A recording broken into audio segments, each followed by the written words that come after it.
And I'm proud to announce a 15-year fixed-rate mortgage at only 2.99% interest rate, 2.91 APR, with the first full year's payment at only 1.99% fixed payment rate. Pay off your loan in 15 years and save tens of thousands of dollars in unnecessary mortgage payments. 1.99% fixed payment rate in year one and 2.99% fixed for the remaining term, 2.91% APR for a purchase or refinance. Call New American Funding today at 800-963-4933. That's 800-963-4933. 800-963-4933. Or visit newamericanfunding.com today. The Labor Department says more Americans sought unemployment benefits last week, but applications still remain at historically low levels. Weekly claims have now been below 300,000 for 55 straight weeks, the longest streak since 1973. In Italy, law enforcement officials say a hospital whodunit turns out to be an inside job. Italian police say they have arrested a nurse suspected of killing 13 patients in a hospital in the town of Piombino in Tuscany. According to investigators, the nurse committed multiple homicides in 2014 and 2015 while working in the intensive care and anesthesia ward of the town's state-run hospital. Sabina Castelfranco, CBS News. Rome. In Bay City, Michigan, police say they're looking for a Texas man who stabbed another man at the funeral they were attending. They had a disagreement. The injuries are not believed to be life-threatening. Peter King, CBS News. I'm Nick Sobolewski, a select board agent with a true story that can save you. You give us 12 minutes and 40 seconds, we'll give you Chattanooga and the world. News Talk 1240.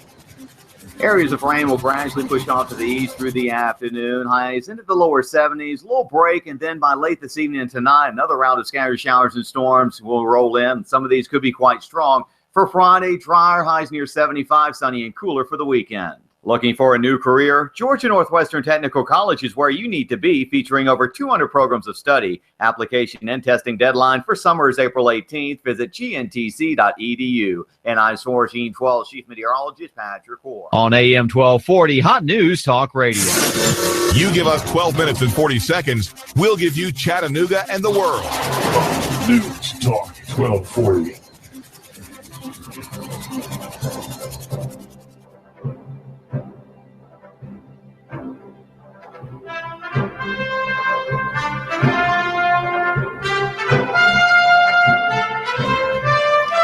Good morning, Chattanooga and the world. I hope you're having a great day.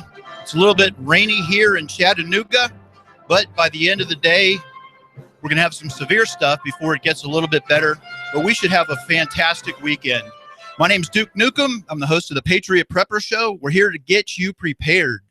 We're going to talk a little bit about World War III to start with. Now, this isn't breaking news.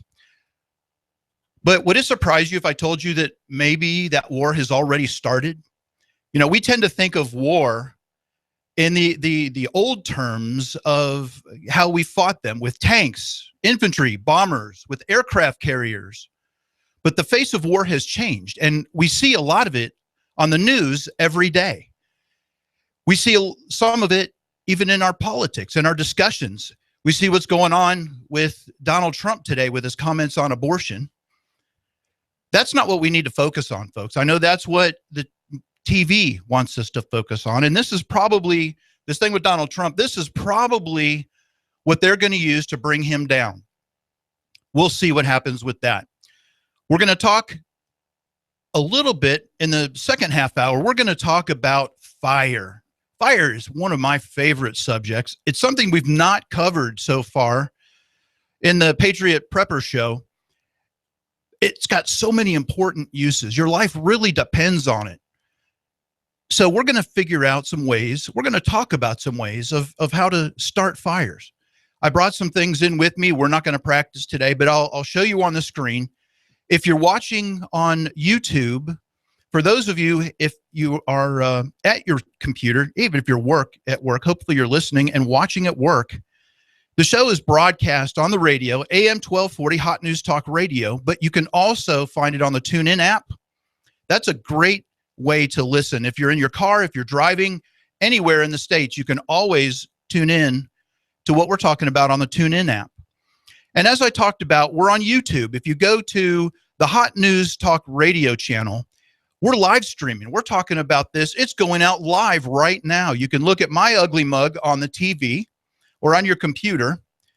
And in the back, just behind me, I've got a couple of bags there. I've got my backpack, which is mostly my computer bag, but I've got a lot of everyday carry items in it, including several ways of starting fire. On the opposite side, I've got my get home bag, which is what I would carry along with my backpack if I was ever to have to walk home. If there was a powder outage, if there was a major snowstorm and I couldn't get out because of the foot-high snow. Remember, that happened in Atlanta a few years ago. It happened in Western Kentucky last year that people spent 24 hours stuck in their car on the interstate. So fire is a great tool. We're going to talk a little bit about that. So here's some news tidbits to get started with. First of all, today is a major holiday. I don't know if you know this, but today is National Crayon Day. That's very important. I'm sure there's some Bernie Sanders supporters out there who will probably take some time away from their coloring to go out and protest more about Donald Trump.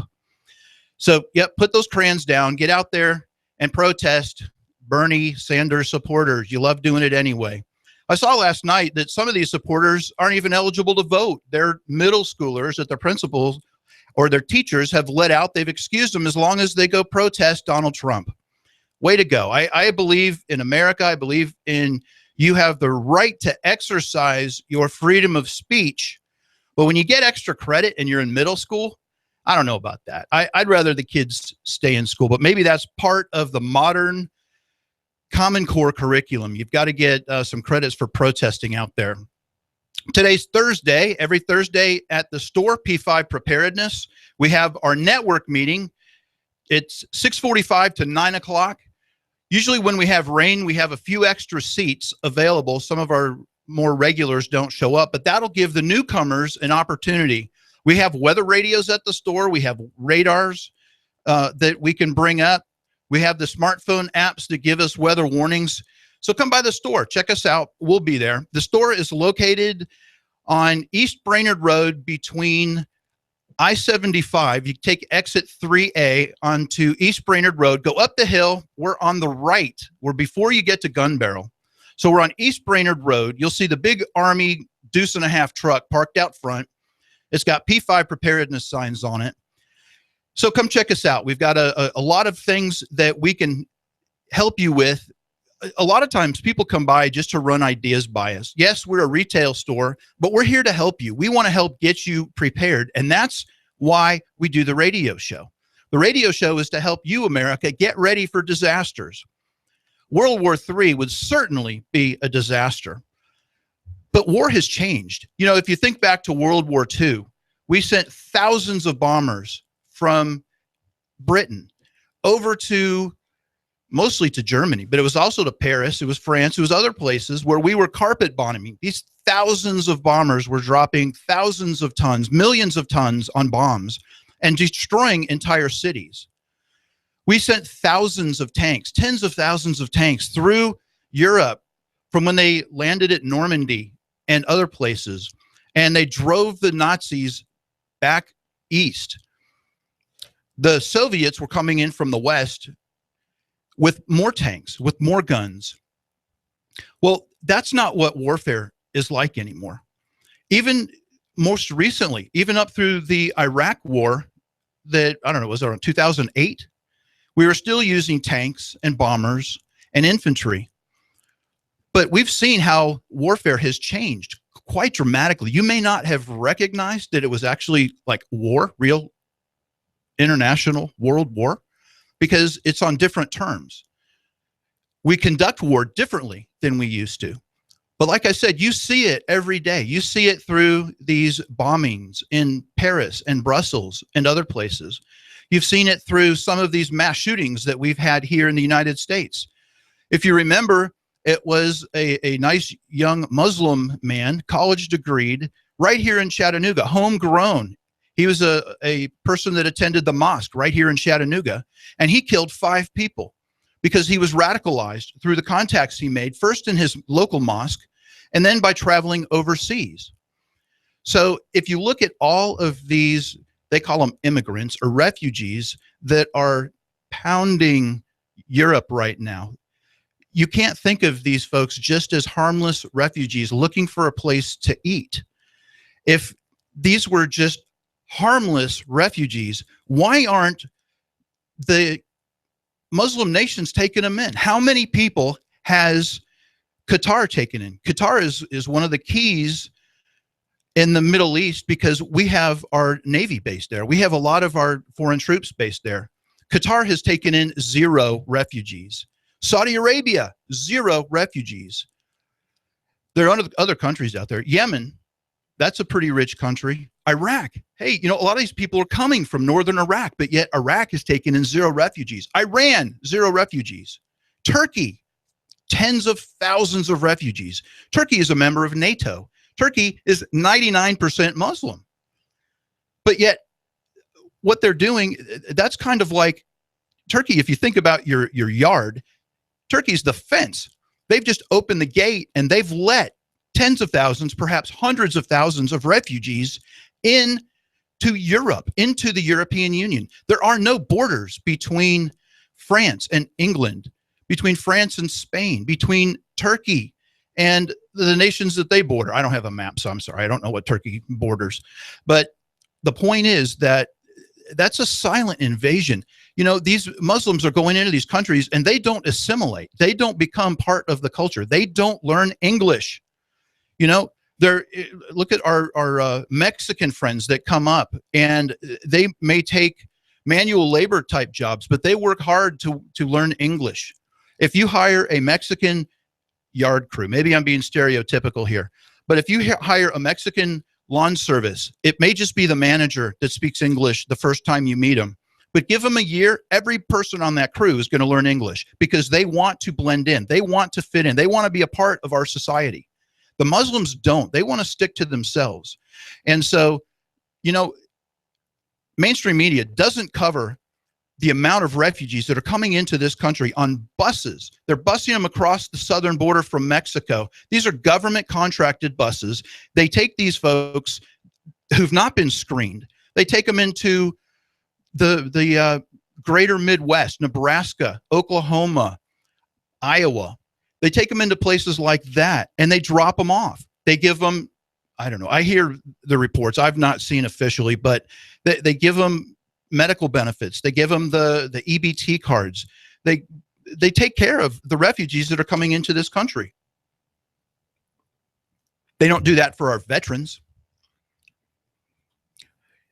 I just read an article the other day that talked about our Army veterans who are saying now that the service that they're getting from the Veterans Administration is worse than it's ever been. If you work hard to drive through downtown Chattanooga, you will see our homeless population, and many of those are veterans. And I say you have to look hard because most of us are too busy to look for somebody that might be sleeping in the bushes or somebody that might be dirty on the street corner. But, there's a new organization in Chattanooga. You can find them on Facebook. It's called Feeding Chattanooga's Homeless. And it's a nonprofit organization, just started up. I believe they just got their 503C paperwork today, establishing them as a nonprofit organization. What does Feeding Chattanooga's Homeless do? This is a veteran-run organization by local vets. This isn't from out of state. These are vets, a lot of them are with the National Guard. These guys work at the armory down at Holtzclaw. And they wanted to do something about it. And remember, if you're a soldier, if you're in the National Guard, chances are you don't have a lot of money. These guys are giving their time and their money to go out and take care of the men and women who are not being taken care of by the country that they fought for, that they defended your rights, my rights. Go to Feeding Chattanooga's Homeless. It's on Facebook and see what they're doing. They went out last night and they fed dozens of homeless veterans in the area. I was talking to one of the guys this morning that runs the organization, and last night he found a homeless veteran. His name's Mike. He lives under a bridge downtown. I don't want to give his location away because a lot of homeless people, they're tired of civilization. They need our help, folks. Mike didn't have a good blanket. He's sleeping in bushes on cardboard. That's the kind of guy that needs your help, folks. Give donations. The Feeding Chattanooga's Homeless. They need your help. They need our help. Let's work together to get our veterans off the streets, those that have fought for our country, because like I said, they need it. All right, so back to the topic of modern warfare. It's three things. It's insurgent, and you see that every day when you look at these Muslim immigrants that have come to other countries. They're going to be here. They are here. You know, there was an article yesterday from California that there were 17 Arab-looking men, Middle Eastern men, wearing the typical Middle Eastern headdress, shouting Allahu Akbar in the desert in California and firing weapons. But they were questioned and released because they weren't doing anything wrong. Well, I think that's a little bit suspicious, and maybe they will do some follow-up. I don't know how far they were from San Bernardino, but San Bernardino, as I remember, the first reports were 3 strong-looking, tall, fit men with AK-47s attacking whatever that little meeting was that they were doing, the holiday party. It wasn't a Christmas party because it's California. A lot of things going on, folks, that you see every day, but you don't put 2 and 2 together. So modern warfare is insurgent. It's cyber. We have cyber attacks happening constantly in this country. Remember, you know, the FBI page has been hijacked where they had a skull and bones face on there a little over a year ago. You hear about Anonymous. Anonymous does whatever they want to. They have their own agenda. A lot of it's good. I'm not sure that I have a problem with what Anonymous is doing because I believe they want to do good things. They are trying to have an influence against the bad things that are going on in this country. I don't think they like Donald Trump very much, if I remember. I think they were going to hack his page. But there are cyber attacks. Remember, I talked a few weeks ago about the cyber attack that happened in Ukraine, where hackers went in and shut down the Ukrainian power grid, or a section of it. There were 300,000 people that were without power because somebody hacked in and shut their power off. The systems in the United States, as of now, are more vulnerable to attack than even what is going on in Ukraine. It was about a week or two, maybe 2 weeks ago, that our Federal Reserve, I don't remember which branch of it because I believe there's 10 of them, but the Federal Reserve System was hacked and somebody stole $100 billion from the system. Well, that money belonged to Bangladesh. They want their money back. But I think the way the Federal Reserve System is, they don't have to pay that back. That's kind of weird. You got a bank that doesn't honor their commitments. Well, maybe because it's not really federal. You know, it's not backed by, well, it's backed by the government, but the Federal Reserve is no more federal than Federal Express. There are a lot of things that you see from a cyber standpoint. We've got military hardware, military weapons, computers that were built in China. You don't think China put a back door in there? Remember, everything computer-wise is built in China these days. And then another thing that you see, I talked about the $100 billion being stolen from the Federal Reserve. Well, that's also financial. Our financial systems are being manipulated. The U.S. goes into these countries and we demand something. You know, we got a lot of oil or something else out of Iraq when we went in there. And if Iraq wasn't of financial benefit to us, we never would have gone in, and we would have never gone out if we hadn't, I don't know, if we hadn't used up all the resources, or we no longer need those resources.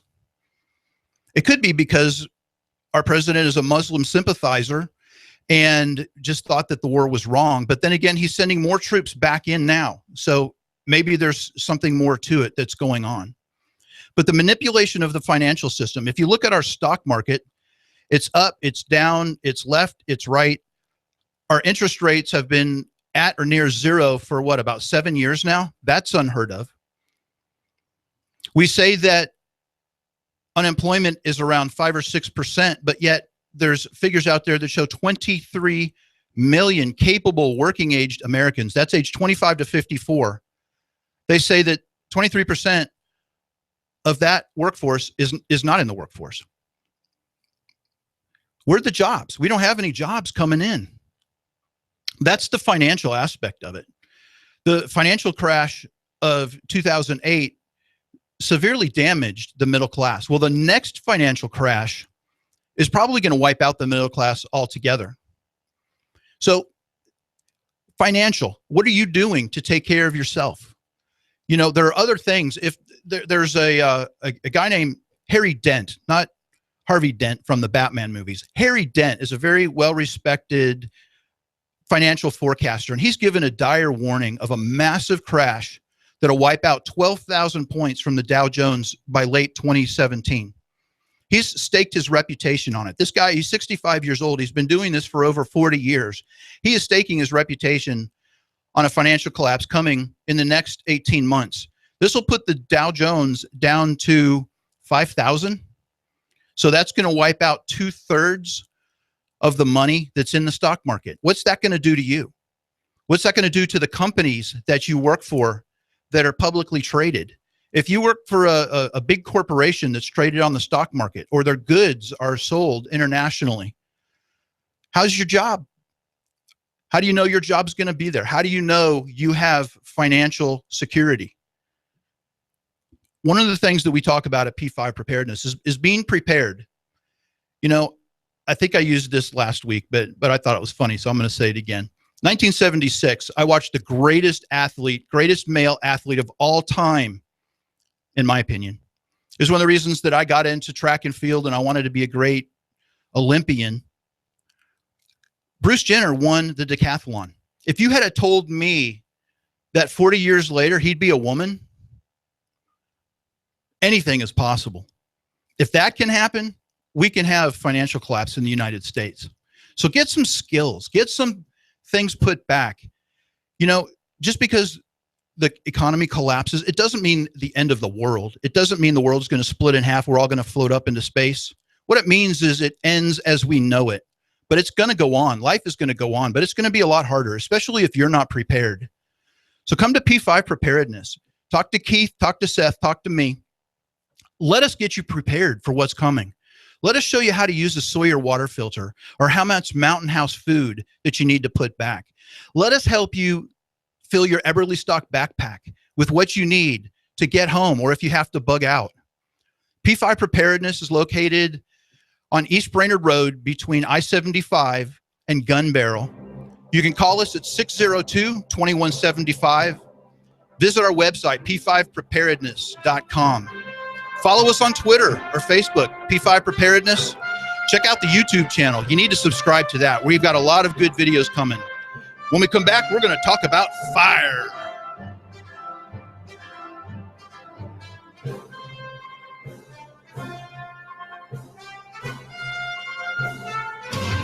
AM 1240 Hot News Talk Radio, with your chance to win $124 in cash and $124 in food every week with the Hot News Talk Radio Five Guys Burgers and Fries 1, 2, 3 NASCAR contest. All you have to do is guess who's going to be first, second, and third place in the upcoming NASCAR Sprint Cup race. If you guess it, you'll hear your name live Monday morning at 11:30. Then call AM 1240 Hot News Talk Radio to win. Enter your guess right now at Five Guys Burgers and Fries 153 in Hickson, featuring the juiciest 100% all beef, have it your way hamburgers and the most delicious milkshakes in town. Enter your guesses now at Five Guys Burgers and Fries, Route 153 in Hickson. Then listen to the race live to win $124 in cash and $124 in food from Five Guys Burgers and Fries and Chattanooga's official NASCAR radio station. Hot News Talk 1240. I love NASCAR.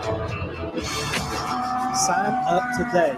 You want to take these classes. 50% off, limited time offer. 50% off of all classes at P5 Preparedness. Space is limited. Sign up today. 50% off of all of their classes at P5 Preparedness. P5 Preparedness on East Brainerd between Gun Barrel and I-75. Look for the Green Army truck, 423-602-2175. Look for us on Facebook.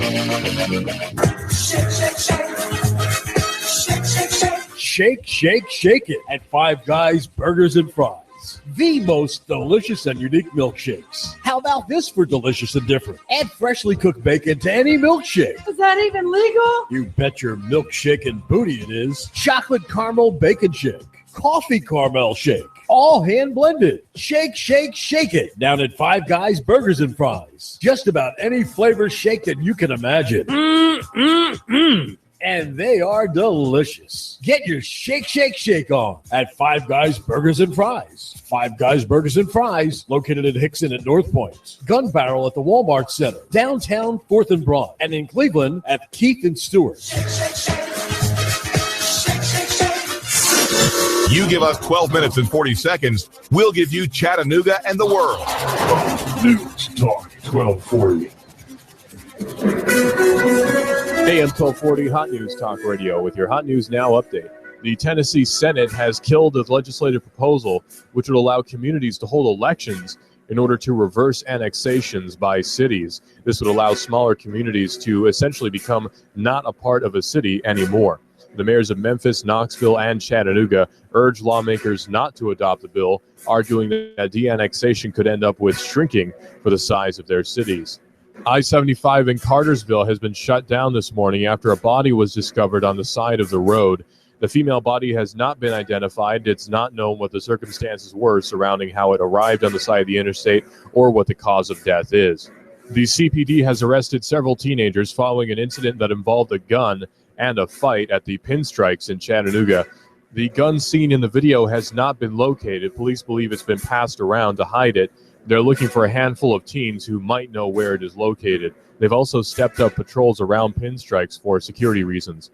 If it's going on in the Tennessee Valley, it's going on Hot News Talk Radio. You give us 12 minutes and 40 seconds, we'll give you Chattanooga and the world. News Talk 1240. Areas of rain will gradually push off to the east through the afternoon. Highs into the lower 70s. Little break, and then by late this evening and tonight, another round of scattered showers and storms will roll in. Some of these could be quite strong. For Friday, drier, highs near 75, sunny and cooler for the weekend. Looking for a new career? Georgia Northwestern Technical College is where you need to be, featuring over 200 programs of study. Application and testing deadline for summer is April 18th. Visit gntc.edu. And I'm 1412 Chief Meteorologist Patriot Prepper. On AM 1240 Hot News Talk Radio. You give us 12 minutes and 40 seconds, we'll give you Chattanooga and the world. News Talk 1240.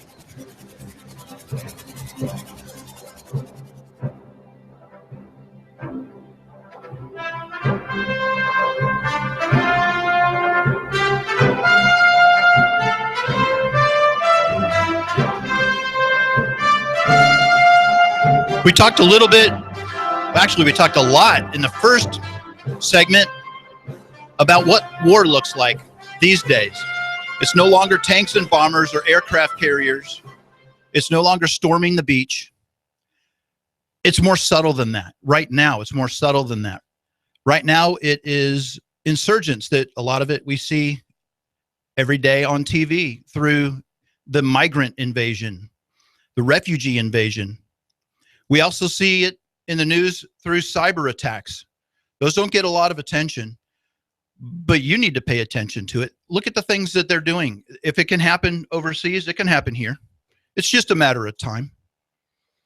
You know, if you remember the bombing at the airport in Brussels, was it last week? What did they hit? They hit American Airlines and they hit Starbucks. Are you paying attention, people? They didn't hit Emirates Airlines. They didn't hit a halal coffee shop or something.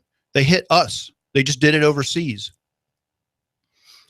So it could be coming here. War could be coming here. It perhaps has already started. You got to pay attention, especially to the cyber and the financial attacks, because we keep going tit for tat with China primarily. We've got our I'll say our allies, for lack of a, I just didn't want to go and say our pawns, but I did say it, didn't I? That's who's fighting these wars. We've got mostly proxies fighting in Syria. I saw a news article today. I didn't cite it though it's probably on shtfplan.com or zerohedge.com, two of my favorite sites to look at on a daily basis. Anyway, it showed a picture of a Russian mobile nuclear missile launcher in Syria. Wow. They're moving nukes around. They're moving nukes around. They can strike anywhere in Europe, not just in Syria. That kind of launcher, that kind of missile, that's not built for 200 miles or 300 miles. That's built more for 1,200 miles. Why is it in Syria? Nuclear, mobile launcher, nuclear. It's just a matter of time. All of our experts, they've said it's a matter of if, not when. There's nuclear material that's been missing for a long time. Radiological, radioactive waste. Those are dirty bombs. Those can make large areas uninhabitable. Think of Fukushima. Do a little research and find out how much of the area around Fukushima is abandoned, is unusable now because of the radiation that came out of that reactor. It could be a nuclear blast in this country, but I doubt it. I'm about 99% sure it won't be nukes going off in this country. Not that are coming in on missiles, rockets from other countries. But it could be an EMP, an electromagnetic pulse, that knocks the power out to this country, and then they'll just wait for us to starve. Most people don't have 90 days worth of food. Most people don't have 3 days worth of food. And that's what it's about. You have to take care of your family, your immediate family. I talk to a lot of people that are good Christian people, and they don't think about the bad stuff that they would have to do if there was a grid down situation. That's a part of the mindset that you need to overcome. Because the analogy that I give is, what if they have your daughter, your young daughter, your 8, 10, 12 daughter, if your 30 or 40-year-old daughter? What if they have your wife? What if they're your son? What are you going to do then? The first thing you're going to do is wish you had some skills to do something about it. So you got to figure out, are you willing to put your life on the line right now for your kids? I saw a news story where a man died trying to save his son from being electrocuted in the pool.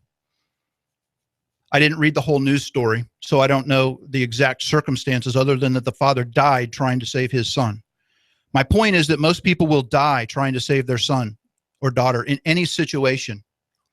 But it would help if you had the skills and the know-how and the training with the tools that are going to be required when that bad stuff happens. It's going to happen sooner or later. Hey, it could be, a squirrel getting into the power lines that knocks something big out, and there's a chain reaction, and then some of us are without power for weeks or months. There's 2 places that I can remember, and it's happened all over the country, I'm sure. But February 1994, there was a massive ice storm in North Mississippi that many people were without power for over a month. They couldn't get basic services. They couldn't get basic necessities. In 2008, when I was in Western Kentucky, there were people, the same thing. An ice storm knocked out power to the region. I was without power for 2 weeks at my house. There are skills that you need to know. One of the most basic, probably the most important skill other than purifying water, the most basic skill is fire. You have to be able to start a fire. The reason I brought my bags in, because I want to show you a little bit of the ways that I can start fire from my backpack. I kind of feel like I'm a hoarder a little bit because I came up with 6 ways from my 2 bags, 6 different ways. And wow, that might be overkill, but it's 3 and 3. It's 3 in each bag. There's a saying in the preparedness community that 2 is 1, 1 is none. That means if you have 1, if it fails, you have nothing. You're out of luck. So you always need a backpack, a backup. You need something alternatively, because think about it. If it's raining and you're going to try and light sticks on fire, are you going to have a lot of success if those sticks are wet? So it's not a bad idea for you to have an alternative to the sticks that you're going to catch on fire. Well, that's your tinder. But actually getting the sparks, getting the fire itself is very important. One of the most basics, and there's a lot of skills that you can learn, especially if you take the survival classes, about friction fires, rubbing sticks together. That takes a lot of practice. Yes, I can do it. It's not something that I'm great at. I would probably be like Tom Hanks in the movie Castaway. Would it take me hours and hours to do it? I don't think it would take me like 8 hours. It might take me 2 hours because I'm a little out of practice, because I don't focus on that every day. But I have some other ways of starting fire that I carry with me at all times. The first, the basic lighter. Bic lighter, very important, very inexpensive. You can buy 5 for, I don't know, $3 or $4. Very inexpensive way to start a fire. It's not always the most efficient because you have things to worry about, like wind. If it's a very windy day, you may not be able to get that fire going. It used to be where, and I don't know, maybe it's just the cost of lighters. I'm not a smoker, so I don't naturally have lighter or matches. But on the lighters, they used to have a little control in front, so that way you could pump up, adjust the amount of butane fuel that's coming out. This one doesn't have it, but maybe that's because this is the $1 lighter versus the $2 lighter. Not sure. But lighters are very important, but you've got a few things to consider. Number one is, I know that sometimes I press too hard on the lighter and I've broken the little wheel in here. So that's why you need a backup. You don't have an infinite supply of fuel with the lighter. This might be good for maybe 30 or 40 fires. At some point, it's going to run out. This is plastic. It could break. And then you've got weather conditions, wind. That's a big one.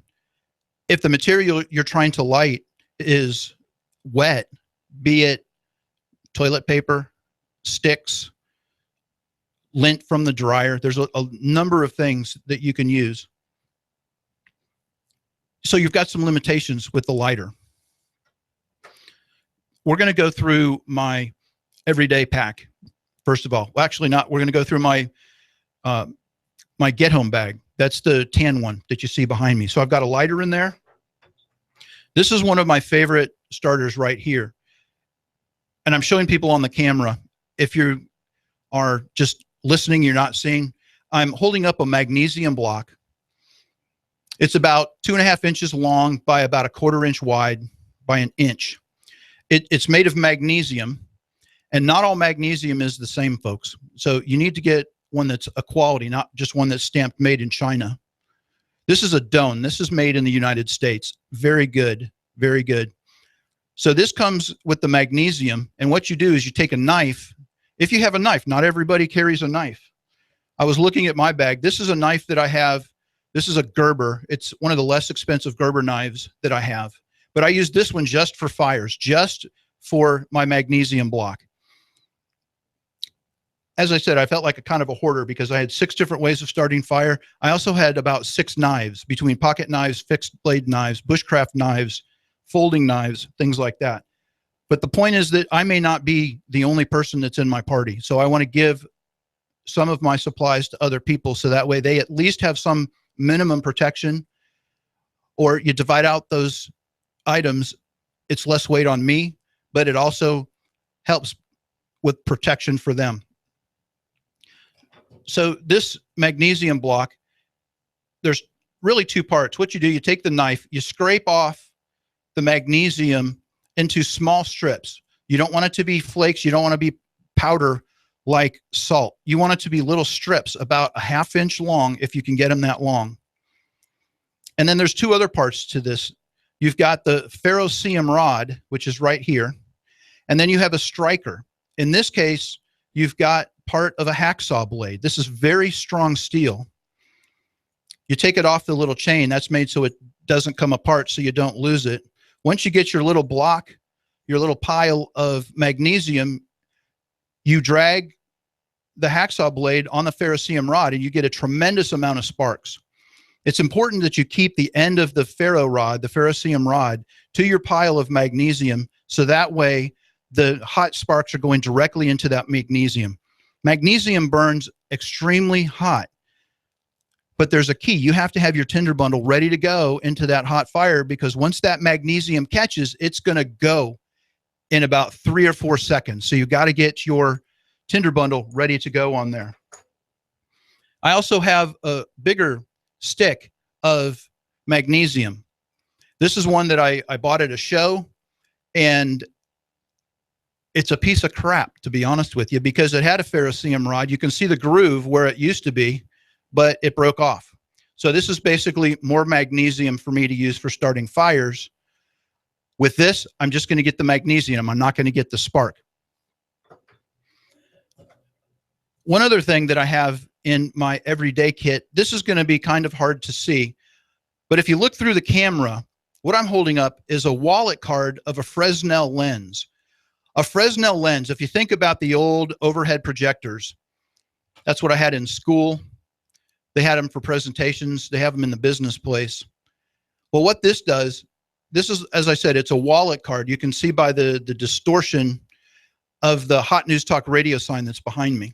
What you can do with this is that you can focus the sunlight onto an object and you can catch that on fire. It'll heat up to the point where it catches on fire. That is, I paid, I don't know, 75 cents for that. And I sell them at the store at P5 Preparedness. Fits in the wallet, very light plastic, bends easily. It's fairly rugged. All right, we're going to move over to my backpack. That's more of my, I have that everywhere I go. I usually have that with me. I don't take that into the hardware store, to the grocery store, but I will take my get-home bag with me. So what I have, the first thing I have in there, I have a package of lifeboat matches. It's got a striker on the outside. This is a waterproof case. You can see the little rubber O-ring that's in there. These are the waterproof strike anywhere lifeboat matches. That's what they used to be called. There's about 20 of them in this container. It's a stormproof match container. And one thing that's important about these, you know, matches, they start by friction. One of the things with friction that happens is from rubbing together. You can catch these on fire by them rubbing together. So I always keep a little extra piece of cotton in the top of my match case. Two things. Cotton is very flammable, at least in this raw form. So I keep that in the lid, and then I screw my lid back on, and it helps to keep the friction from happening inside my case. There's another thing that I keep in my backpack, and this is my all-time favorite fire starter. It's very efficient. This is the Strike Force. It's made by a company, Ultimate Survival Technologies. We sell them at the store. It's a great tool because it comes with two things. It's got a very thick ferrocerium rod. That's almost a 1/2 inch thick. And then it comes with your striker, which is about an 1/8 inch thick piece of steel. You get tremendous sparks with this thing, which means you get a tremendous amount of heat to catch your material on fire. One thing that you can also get with it, I don't have it today, but you can get a little packet of material that you can catch on fire. You break it open, you pour it out, you break the little piece of tinder into many tiny pieces. You use your striker, you get your sparks, and within 2 or 3 strikes, and that's really if you don't have any practice at all, you'll get very good strikes on this. You'll get a good amount of sparks, which would be a good fire. Now, a lot of things that I have in my pack are very flammable. One of the things that I have is sunscreen. This is just a small tube SPF sunscreen. And the reason I know that this is flammable is because I've tested it. You can put some of this on the little piece of cotton that I had, and you can use that to start your fire. There are a lot of different things that you can use. There are a lot of products that like lipstick, lip balm, that are flammable. You don't think that you're putting that kind of stuff on your face, on your body. But there are a lot of products like that that are very flammable. One technique for making my own fire starters at home is using dryer lint, and I mix it with petroleum jelly, with Vaseline. You mix it up into a little ball, and that is a great source of heat. One of the things that you can do to learn how to start different fires is by going to YouTube and just do a search for fire starting. You can click on a lot of links that'll have 10 different ways to start a fire. But if you click on 3 or 4 different ones, you're going to come up with probably about 20 different ways of starting a fire. For instance, a battery, even a small battery like a AA battery. If you have some wires, or if you have like an aluminum gun wrapper, you can use that by holding that to both ends, and the heat that's generated in the middle of that gum wrapper will easily start a fire. A lot of these things take practice. If you have a 9-volt battery and steel wool, I'm sure you all keep 9 volts and steel wool in your car. Probably all have it in the glove box. Well, you probably have that in your house. If it's a grid down situation, if you're smart and you change your smoke detector battery every 6 months like you're supposed to, you've got at least two readily available 9-volt batteries. You'll probably find some steel wool under the sink. And what you do is you take the 9-volt battery, it's got the 2 leads on top of the battery. If you stick that in the steel wool, you'll start to see it turning orange, smoking, and then catching on fire. The key here is practicing. You've got to be able to practice with these different techniques. Some of them are harder than others. The bow drill, that's the easiest way of doing a friction fire. Well, I say easiest. There's a lot of ways that you can start a fire with just using friction. There's a way that you can use a tampon, the cotton from a tampon, and you put it between 2 boards. There's a specific way to do it. I'm skipping over most of it. But if you lay the cotton out from that tampon and you put some old embers in there from a previous fire, they're cold, you just sprinkle them in there. If you roll that cotton up very tightly, you sandwich it between 2 flat boards, and you basically push down hard on the top one and you rub it vigorously back and forth. You wait about 30 seconds and you lift up the top board, and you should have some fire or some smoke, or at least a new ember in the middle of that cotton roll. But let me tell you, there's a lot more important ways to use a tampon than starting a fire. Your female companions will probably wish that you saved that. Tampons were originally invented to plug bullet wounds. Bet you didn't know that. Those are the 2 real main reasons that you would want to have those. Even men, you need to put those in your emergency first aid kit, your individual first aid kit, which is the IFAC. You never know. Those could be great items for bartering if you're just a single male. There's a lot of good uses that you can get out of it. But in a disaster emergency situation, if you don't have any other way of starting a fire, you could give that a try. One of the things at P5 Preparedness that we do is we teach classes. You can visit our website, which is p5preparedness.com. You go to the second link, the second tab, which is our class schedule for the month, and you can see the classes that we offer there. We offer a number of important classes. One of the most important for people that are new to preparedness is Intro to Prepping. We'll teach you the basics of what you need to know. It has to do with water purification, fire starting, the types of food that you want to put back. It'll give you some guidance on flashlights, on alternate power. It's a critical class. And, for every conspiracy theory that you can come up with for why bad things are going to happen, I can come up with an equal natural disaster of how things are going to happen, or, bad things that could happen. We've got the chance of severe weather tonight. That could mean widespread power outages. It could be damage. You may not be able to sleep in your home. You may need a bug out location. You may need to get to a hotel. And if your house is destroyed, you may not be able to get to the things that you need, like a change of clothing, medication. A lot of people don't carry 2 or 3 days supply of their prescription medications. And for some people, that is a life-saving medication. But it's important that you learn skills that you need for when bad times come. How to start a fire, how to purify water. I didn't cover the things that you can do with fire, but purifying water is one of them. You start a fire, you boil water. That's the basics. You need it for cooking, the water.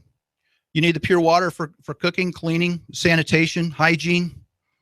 You need fire for cleaning a needle if you have a splinter. You don't want to put something with a dirty needle in your finger. And fire can clean that needle. That's a lot of ways that they used to do it before they really knew a lot about germs, but they knew that fire would purify a needle. Check us out. Go to our Facebook page. That's the best way to keep up with what's going on at P5 Preparedness. Come by the store. We're on East Brainerd Road between Gun Barrel and I-75. Give us a call, 602-2175, or email us at info@p5preparedness.com. But whatever you do, you need to start getting prepared, because could be some bad stuff coming. Could be tonight with these storms. Have a great week.